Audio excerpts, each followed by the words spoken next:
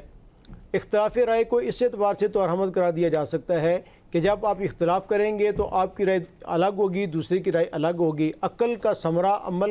عقل جو ہے وہ تو اختلاف لازماً کرے گی۔ اگر اختلاف نہیں ہو رہا تو آپ یہ سمجھ لیں کہ یہاں کوئی نہ کوئی مسٹیک ہے، یا آپ یوں کہہ لیں کہ منافقت جسے کہا جاتا وہ ہے۔ ورنہ جہاں عقل والے بیٹھیں گے، چاہے وہ سیاسی مسئلہ ہو، چاہے وہ مذہبی مسئلہ ہو، چاہے وہ سماجی مسئلہ ہو، میں کہتا ہوں کہ ملکی سطح کا ہو، انٹرنیشنل سطح کا ہو، یا آپ یوں کہیں کہ گھر کی سطح کا کیوں نہ ہو، میاں بیوی کے درمیان بھی اختلاف ہوتا ہے۔ اگر آپ کسی کالج یونیورسٹی میں پڑھاتے ہیں تو وہاں بھی ہوگا، اگر آپ کسی سرکاری ادارے میں بھی ہوتا، پھر اسی طرح جو تحقیقات ہوتی ہیں، ریسرچ ہوتی ہیں، ان کے اندر بھی اختلاف ہوتا ہے۔ تو اب مسئلہ یہ ہے کہ اس اختلاف کو ہینڈل کس طرح کرنا ہے۔ اب اس کی دو صورتیں ہیں۔ پہلی صورت یہ ہے کہ انسان یہ کہے کہ میں جو سمجھ رہا ہوں یہی ٹھیک ہے اور دوسرا غلط ہے۔ جہاں اختلاف جو ہے یہ شر پیدا کرے گا، فساد پیدا کرے گا، لڑائی اور جھگڑے کو پیدا کرے گا۔ اور دوسری صورت یہ ہے کہ انسان یہ کہا میں یہ صحیح سمجھتا ہوں، ممکن ہے کہ میری رائے غلط ہو، دوسرے کی ٹھیک ہو، لیکن میں اپنی ذات کی حد تک اس مسئلے کو ٹھیک سمجھتا ہوں۔ یہ جو برداشت والا پہلو ہے، جب تک یہ نہیں ہوگا اس وقت شر اور فساد پیدا ہوگا۔ اور جب تک آپ کے اندر ٹالرنس پیدا ہو جائے گی، اور ٹالرنس سے بڑھ کر اگلا سٹیپ ہوتا ہے ایکسیپٹنس کا، کہ آپ اگلے کی رائے کو قبول بھی کریں، جی ہاں، تو پھر اس صورت کے اندر یہ اختلاف رحمت بنتا ہے۔ اور یہ جو ذوق نے کہا تھا کہ کیا رنگ، علامہ صاحب کیسے پڑھتے ہیں شعر وہ، گلہائے رنگا رنگ سے ہے زینت چمن، ہے ذوق اس جہاں کو ہے زیب اختلاف سے۔ تو یہ خوبصورتی جو پیدا ہوتی ہے یہ تو اس طرح اختلاف رائے سے ہوتی ہے۔ اسی طرح جو عقلی تحقیقات ہوتی ہیں یا ریسرچ ہوتی ہے، انوویشن ہوتی ہے، اس کی تو بنیادی اختلاف ہے۔ حضرت الامام اعظم ابو حنیفہ رحمۃ اللہ سے کسی نے پوچھا کہ مسئلہ آپ نے جو قرآن و سنت سے نکالا ہے کیا یہ حق ہے؟ تو آپ نے ارشاد فرمایا کہ یہ حق تو ہے، میں اس کو ہم سمجھتا ہوں، لیکن ممکن ہے کہ یہ ٹھیک نہ بھی ہو۔ تو اسی طرح جتنے ائمہ ہیں وہ سارے کے سارے سب سے بالکل واضح طور پہ منقول ہے کہ ہم نے جتنے مسائل خود قرآن سنت سے مستنبط کیے تھے ہم ان کو درست سمجھتے ہیں، اور ہم اور ہمارے اللہ کے ہاں ہم اس کے جواب دیں کہ یہ درست ہے، لیکن ممکن ہے کہ دوسرے کی رائے بھی۔ ایک اہم چیز واقع کربلا کے حوالے سے، محرم الحرام کے حوالے سے، اہل سنت اور دوسرے حضرات کے اعتبار سے وہ اہم چیز یہ ہے، قرآن کریم نے ایک بڑا واضح اصول دیا ہے اختلافات کے اعتبار سے کہ تعالوا الی کلمۃ سواء بیننا، کہ اگر آپ کے درمیان اختلاف ہو جاتا ہے تو اس کو ہینڈل کرنے کا اور اس کو حل کرنے کا بڑا واضح اصول دیا ہے کہ جو تمہارے مشترکات ہیں، جو تمہارے کامن پوائنٹ ہیں، آپ اس کو لے لیں، اس پہ متفق ہو جائیں گے تو انشاءاللہ العزیز آپ کا اختلاف دور ہو جائے گا۔ تعالوا الی کلمۃ، اللہ تعالیٰ فرما رہے ہیں کہ اے نبی آپ اہل کتاب سے کہہ دو کہ تعالوا الی کلمۃ، ہم ان کامن پوائنٹس کی طرف آ جائیں، سواء بیننا، جو ہمارے درمیان مشترکات ہیں۔ تو ہم یہ کہتے ہیں کہ کسی اختلاف کو حل کرنے کے لیے بنیادی یہ ہے کہ ہم مشترکات کو لے لیں، ان پر آ جائیں۔ ہماری خوش قسمتی یہ ہے کہ اہل سنت اور اہل تسنن اور اہل تشیع کے درمیان کہ ہمارے مقدسات جو ہیں وہ مشترک ہیں، جی ہاں، ٹھیک ہے، اور مقدسات کے اندر مختلف چیزیں آ جاتی ہیں، جیسے اس میں مقدسات کے اندر شخصیات بھی آ جاتی ہیں، کتابیں بھی آ جاتی ہیں، جی۔ پھر اس طرح اور چیزیں بھی آتی ہیں۔ میں تو یہاں تک کہتا ہوں کہ جو ہمارے مزارات ہوتے ہیں بزرگوں کے، وہ بھی مقدسات کے اندر جو ہیں وہ شامل ہیں۔ تو مقدسات کے اندر تو ہمارے تو مقدسات جو ہیں شخصیات وہ ساری کی ساری مشترک ہیں۔ سیدنا علی کرم اللہ وجہہ، یہ دونوں کے مشترک جو ہے وہ شخصیت ہیں اور دونوں کے نزدیک قابل احترام ہیں۔ اور اسی طرح سیدنا حسنین کریمین کی شخصیت جو ہے ان کو آپ لے لیں، لیکن آپ دیکھیں کہ حسنین کریمین ان کی زندگی کیسی بابرکت والی تھی کہ حضرت حسن رضی اللہ تعالی عنہ اور سیدنا امیر معاویہ رضی اللہ تعالی عنہ کے درمیان جب اختلاف ہوا تو حضرت حسن رضی اللہ تعالی عنہ نے اپنا جو ہے وہ حضرت معاویہ رضی اللہ تعالی عنہ کے ہاتھ پہ بیعت کر کے دستبردار ہو گئے، اور اسی کے بارے میں آپ صلی اللہ علیہ وسلم نے ارشاد فرمایا کیا، ابنی ھذا سید، کہ میرا یہ بیٹا سید ہے، سردار ہے، اور ان قریب اللہ تعالیٰ اس کے ذریعے سے امت کے دو گروہوں کے درمیان اتفاق پیدا کریں گے۔ ابنی ھذا سیدن کے باقاعدہ یہ آپ صلی اللہ علیہ وسلم کے جو الفاظ موجود ہیں اور آپ کی یہ بشارت پہلے سے موجود ہے۔ حسنین کریمین اور اہل بیت کی زندگی کے اندر دو پہلو انتہائی نمایاں ہیں۔ جی، ایک ان کی زندگی کا پہلو جو ہے وہ تو سخاوت ہے کہ اہل بیت کے اندر سخاوت کتنی زیادہ تھی، اس کے ایک نہیں 20 واقعات ہیں کہ گھر کے اندر کوئی مانگنے کے لیے آیا تو کتنے دن کے اہل بیت حسنین کریمین خود بھی کہ وہ بھوکے تھے، امی فاطمہ رضی اللہ تعالیٰ وہ بھی ہیں، ٹھیک ہے، کافی دنوں کے بعد کوئی چیز کھانے کے لیے آئی ہے تو ایک بیکاری نے آ کے دروازہ کھٹکایا، وہی چیز اٹھا کے جو ہے وہ اہل بیت نے ان کے حوالے کر دی۔ اسی طرح اور بھی کافی سارے واقعات موجود ہیں۔ دوسری جو چیز ان کی زندگی میں بڑی اہم ہے وہ عفو درگزر کا پہلو ہے، معاف کرنے کا۔ اور ایک واقعات میں نے ابھی ذکر کیا حضرت حسن رضی اللہ تعالیٰ عنہ کا، اور اسی طرح حضرت حسین رضی اللہ تعالیٰ عنہ کی زندگی میں بھی ایسے واقعات بے شمار ہیں کہ عفو درگزر جو ہے پوری زندگی۔ تو دو واقعات ہمیں ان کی زندگی سے لے لینے چاہیے، ایک عفو درگزر کا اور دوسرا جو ہے وہ سخاوت کا۔ تو انشاءاللہ اور بہت خوبصورت بات آپ نے کی ہے ڈاکٹر صاحب۔ یہاں پہ ایک بریک شامل کرتے ہیں اور واپس آتے ہیں۔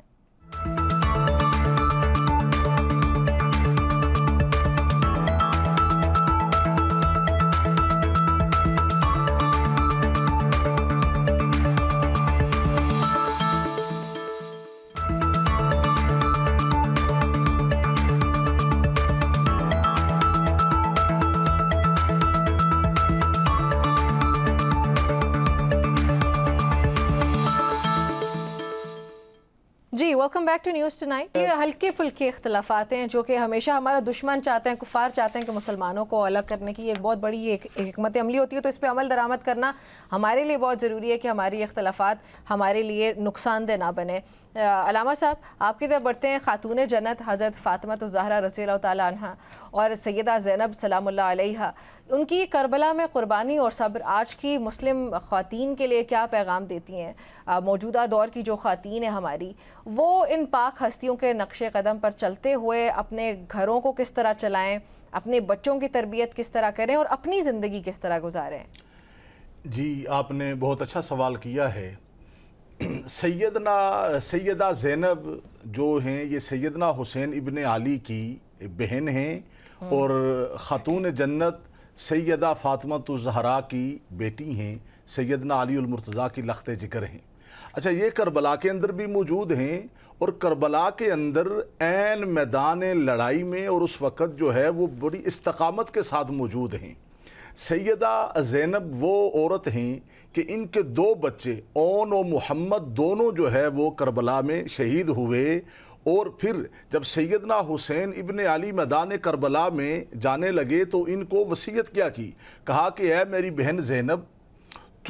تیرے اندر جو خون ہے وہ سیدنا علی المرتضیٰ کا ہے، تو نے جو دودھ پیا ہے وہ سیدہ فاطمہ تو زہرا کا پیا ہے، تو اب خیال کرنا کیونکہ جتنے بھی کربلا میں شہید ہو رہے ہیں یہ تو اپنے امتحان میں کامیاب ہو گئے. اے میری بہن زینب، کل جو ہے وہ کہیں بے پردہ ہو کر، کہیں پر آہو بکا کر کے، کہیں پر جو ہے وہ اپنا حوصلہ ہارنا بیٹھنا اور اپنے جو ہے وہ نانا کے خون کی لاج رکھنا. سیدہ زینب سلام اللہ علیہا کی زندگی سے آج کی جو عورتوں کو سبق ملتا ہے. دیکھیں آج جو معاشرے کے اندر لوگ پسے ہوئے ہیں، ظلم سے مقابلہ کر رہے ہیں، ظلم کے سامنے ڈٹنا ہے تو ہمیں سیدہ زینب کی زندگی کو پڑھنا پڑے گا جو زینب بنت علی ہیں. اگر ہم نے آج جبر کا مقابلہ کرنا ہے تو سیدہ زینب کی زندگی کو پڑھنا پڑے گا. اور سیدنا حسین ابن علی میدان کربلا میں نکلنے لگے تو کیا کہا کہ اے میری بہن زینب، آج میرا چہرہ دیکھ لو، شاید کہ تمہیں دوبارہ اپنے بھائی حسین کا چہرہ دیکھنا نصیب نہ ہو. اور کہا کہ اے میری بہن زینب، ہمت کے ساتھ، جرت کے ساتھ، استقامت کے ساتھ تو نے کیا ہے، تو نے اس حالات کا، یزیدیت کا، تو نے ان کوفہ کے بے وفا اور غدار لوگوں کا مقابلہ کرنا ہے. اور دیکھیں اللہ رب العالمین نے، مفتی صاحب بڑی پیاری بات کر رہے تھے مفتی ڈاکٹر شکیل صاحب، کہ جو سخاوت ہے نا یہ بھی اہل بیت آل نبی اولاد علی کا خاصہ ہے. میں تو کہا کرتا ہوں یہ آل نبی اولاد علی اتنی سخی ہے کہ اگر مال دینے کی باری آئے تو وہ بھی سارا اللہ کی راہ میں دے دیتے ہیں. اگر جان دینے کا معاملہ آئے تو آل نبی وہاں پر اپنی گردنیں پیش کر دیتے ہیں، یعنی جان بھی اللہ کی راہ میں دے دیتے ہیں اور مال بھی دے دیتے ہیں. اور یہی گرانہ ہے میرے نبی کا جس کے بارے میں شاعر نے کہا تھا کہ افضل ہے کل جہاں میں گرانہ حسین کا، افضل ہے کل جہاں میں گرانہ حسین کا، نبیوں کا تاجدار ہے نانا حسین کا. پس ایک پل تھی حکومت یزید کی، صدیاں حسین کی، زمانہ حسین کا. اور یہی حسین ابن علی کی بہن زینب ہیں کہ جب یہ جو ہے وہ یزید کے سامنے جا کر پیش ہوئیں تو انہوں نے کیا کہا. اب دیکھیے وہاں پر ان کے الفاظ پہ غور کریں. انہوں نے کہا کہ ہم نے کلمہ پڑھا ہے اپنے نانا محمد الرسول اللہ کا، اور اس کلمے نے ہمیں یہ درس دیا ہے کہ کسی ظلم کے سامنے جھکنا نہیں ہے. اس کلمے نے ہمیں درس یہ دیا ہے کہ ہم نے ظالموں کو قبول کرنا نہیں ہے. اور یہاں پر میں آج جو ہے وہ ایم نیوز کے جتنے بھی ہمارے دیکھنے والے ہیں 10 محرم کو ایک بات بتا دیں کہ سیدنا حسین ابن علی کی جو زندگی سے ہمیں سب سے بڑا سبق ملتا ہے اسوہ حسینی سے یہ کہ سیدنا حسین ابن علی نے جن کو حق اور سچ مانا ان کی بیعت کر لی، ان کو مان لیا. سیدنا ابو بکر صدیق کی حسین ابن علی نے ان کو حق مانا تو بیعت کر لی. حضرت عمر ہیں، حضرت عثمان ہیں، ان کی جو ہے وہ بیعت کر لی. مگر جہاں پر دیکھا کہ سامنے وہ موجود لوگ ہیں جو ہمارے نانا محمد الرسول اللہ کے دین کو بگاڑ رہے ہیں،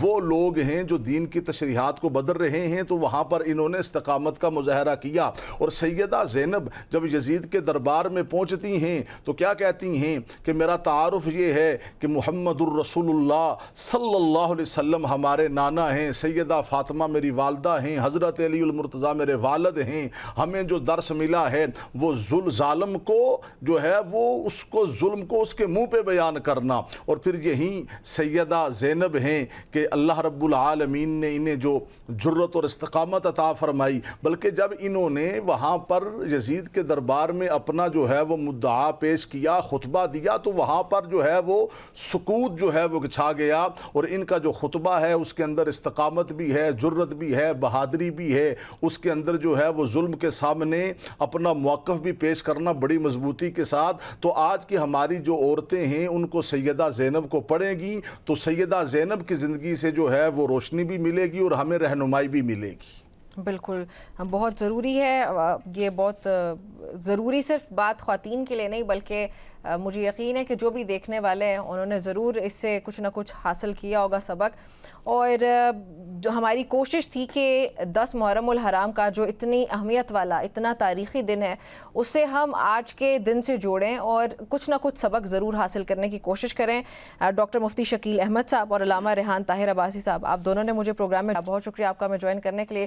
اس امید اور دعا کے ساتھ کہ اللہ تعالی ہم سب کے لیے آسانیاں کرے. اور یہ جو اتنے خاص دن ہیں ان کے اندر ایک تو عبادت کرنے کی توفیق، لیکن ساتھ جو اصل میں ان دنوں کا مقصد ہے وہ سبق جو یہ دن ہمیں دیتے ہیں، کاش وہ سبق ہم سیکھ بھی جائیں اور اپنی پوری زندگی ان کے مطابق گزاریں.